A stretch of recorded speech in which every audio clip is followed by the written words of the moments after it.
Assalamualaikum warahmatullahi wabarakatuh. Alhamdulillahi rabbil alamin. Alhamdulillahilladzi wahabalana ala ni'mati kasir wa ilman nafi'an. Asyhadu an la ilaha illallah wahdahu la syarikalah wa asyhadu anna Muhammad abduhu wa rasuluh. La haula wa la quwata illa billahil azim. Rabbi shrahli sadri wa yassirli amri wa hlul 'uqdatam min lisani yafqahu qawli. Alhamdulillah pada kesempatan ini pertama-tama kita bersyukur kepada Allah atas limpahan nikmatnya dan karunia-Nya kita bisa merasakan keanugerahannya sehingga kita bisa terus senantiasa mendapatkan pencerahan-pencerahan ilmu-ilmu yang kita dapatkan tidak lain karena anugerah kasih sayang Allah kepada kita. Salawat beserta salam senantiasa kita bacakan Allahumma shalli ala Muhammad dengan harapan mudah-mudahan kita kelak mendapatkan syafaatnya hingga yaumil akhir. Amin ya rabbal alamin. Baik teman-teman yang saya hormati, pada kesempatan ini saya Amiruddin akan memaparkan, menjelaskan tentang jurnal yang kami buat. Jadi saya akan menjelaskan tentang wawasan Al-Quran, tentang Nabi-Nabi Allah dengan pendekatan Buya Hamka dalam tafsirnya yaitu tafsir Al-Azhar. Dan insya Allah mudah-mudahan menjadi pencerahan kita. Nah, sebelumnya kita ketahui ya bahwasannya Buya Hamka adalah dikenal dengan nama aslinya yaitu Haji Abdul Malik Karim Amrullah. Tentunya beliau adalah seorang ulama, penulis dan pemikir Islam yang terkenal, terkemuka ya di Indonesia. Ia dikenal dengan tulisan-tulisan karya-karyanya yang sangat luas, sangat membuat sarjana Muslim tertarik dengan tulisan-tulisan beliau. Nah, tentunya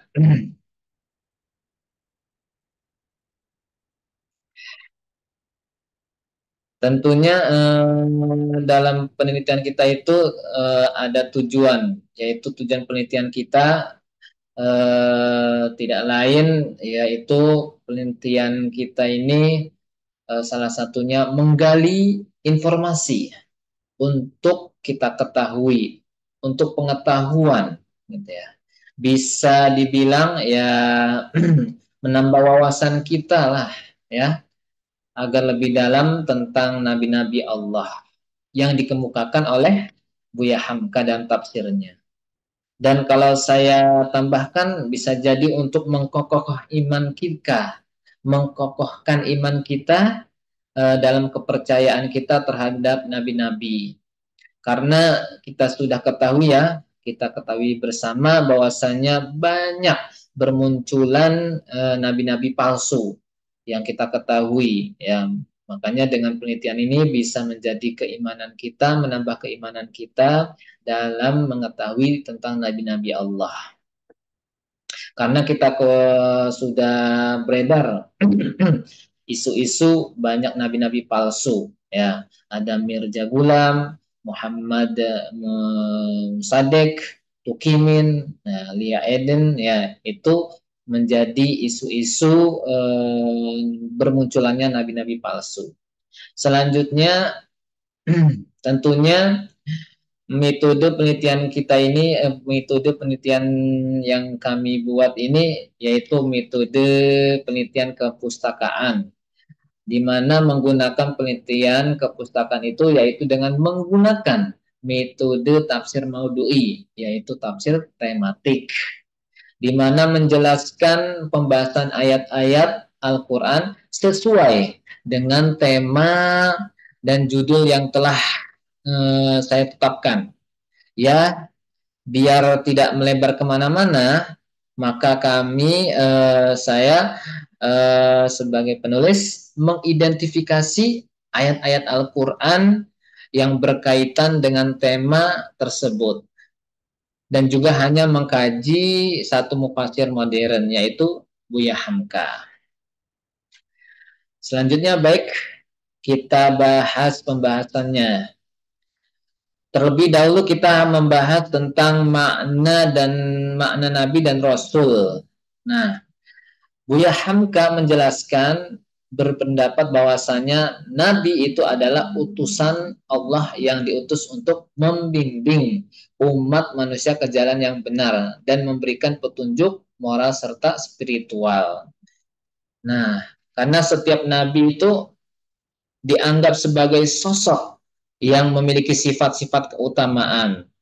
Maka dari itu kebijakan, kejujuran, kesabaran, ketakwaan seorang nabi itu kepada Allah itu dianggap sebagai teladan yang harus diikuti oleh umat manusia dalam kehidupan sehari-hari. Ya, jadi Buya Hamka memaknai nabi seperti itu.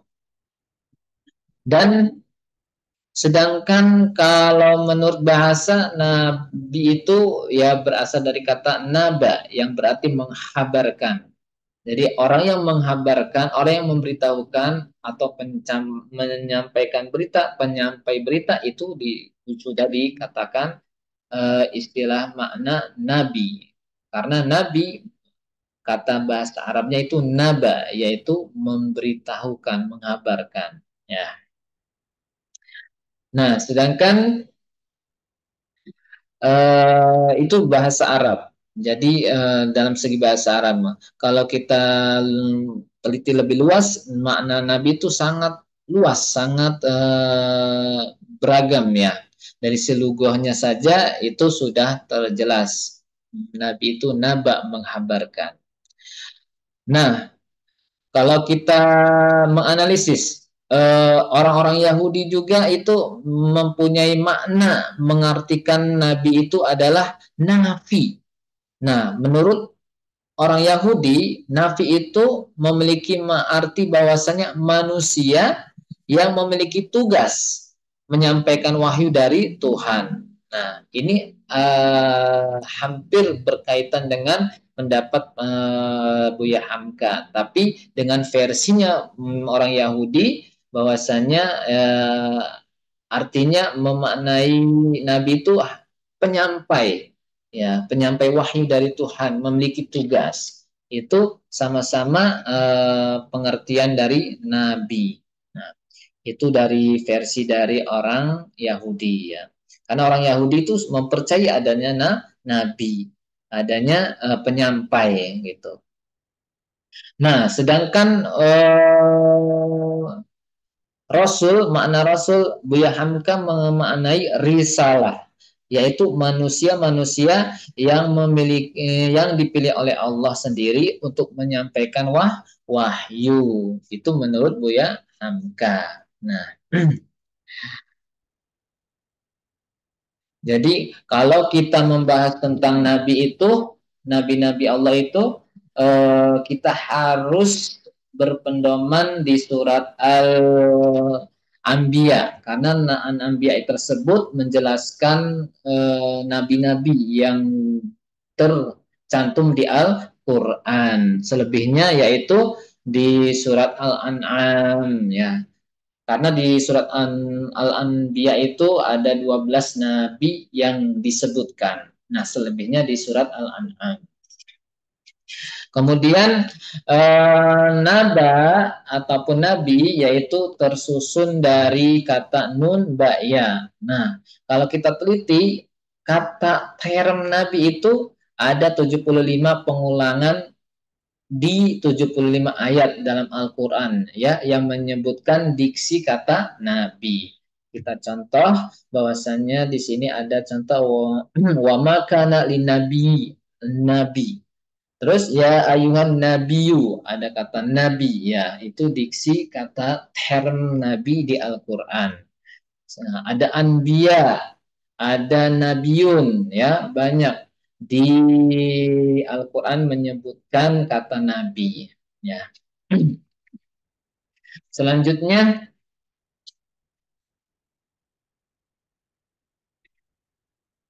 kita membahas tentang nabi seorang manusia. Bahwasanya di Al-Quran menyebutkan kul innama ana basyarum mislukum yuha ilayya annama ilahukum ilahu wahid. Nah, Buya Hamka menjelaskan dan tafsirnya bahwa beliau Nabi Muhammad SAW adalah manusia seperti kamu. Artinya apa? Supaya manusia jangan merasa terlalu jauh dari nabinya. Kalau kita bayangkan seorang nabi itu malaikat ataupun makhluk lain, makhluk gaib, tentu kita sebagai manusia beda alam ini akan merasa takut, merasa tidak perasaan kita itu akan berbeda. Makanya seorang nabi itu harus manusia biar kita bisa menyontoh ketauladannya sama seperti manusia biasa tapi memiliki kemampuan keistimewaan yang luar biasa. Nah, maka sampai ada yang kalau bukan seorang manusia itu akan merasa takut kepada beliau, akan merasa gemetar ketika berhadapan wajah dengan beliau dari sebab wibawa dan kebesarannya. Maka seorang nabi itu harus manusia, ya. Bahan untuk ketauladan kita seorang nabi. Di ayat lain mengatakan bahwasanya wa ma arsalna qablaka illa rijalan nuhi ilaihim fas'alu ahla dzikr in kuntum la ta'lamun. Nah, ayat ini juga menjelaskan, artinya menegaskan bahwasannya Nabi itu seorang manusia, yaitu rijalan, yaitu seorang laki, artinya manusia. Nah, dalam ayat ini ditegaskan bahwa Nabi Muhammad memang manusia. Dan demikian pula dengan para nabi-nabi sebelumnya. Mereka semua adalah manusia, bukan malaikat yang diutus oleh Allah sebagai rasul kepada umat manusia, ya. Jadi seorang nabi itu manusia. Di ayat lain mengatakan bahwasanya nabi itu pergi ke pasar, makan-makan seperti makan kita gitu ya.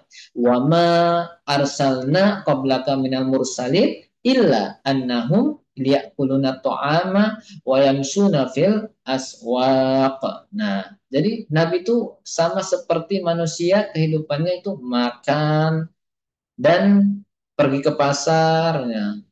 Itu sama. Artinya di sini menjelaskan bahwasannya Nabi itu manusia tapi laisa kal bashar, bukan seperti manusia biasa. Yang menegaskan bahwasannya Nabi itu adalah seorang manusia, tapi laisa kal bashar. Ada keistimewaan dari seorang Nabi tersebut. Gitu.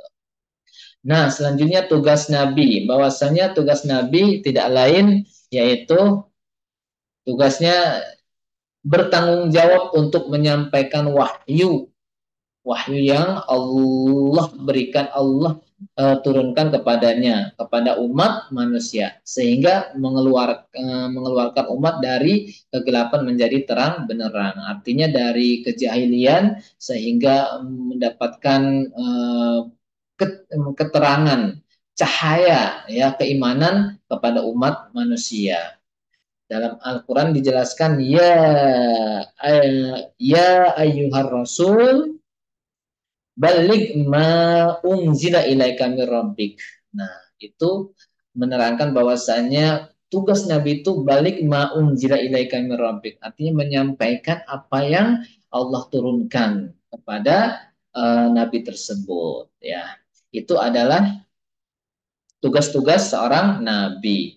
Untuk selanjutnya, alhamdulillah, mudah-mudahan kita bisa memaknai jelas, menambah wawasan kita bahwasannya dari penjelasan makna nabi, rasul, tugas-tugas dan tentunya karakter ataupun wujud nabi tersebut adalah seorang manusia, dan semua yang diperintahkan kepada Nabi itu salah satunya adalah untuk menyampaikan ayat-ayat Allah. Mudah-mudahan bermanfaat. Kurang lebihnya, terima kasih. Wabillahi taufiq wal hidayah. Assalamualaikum warahmatullahi wabarakatuh.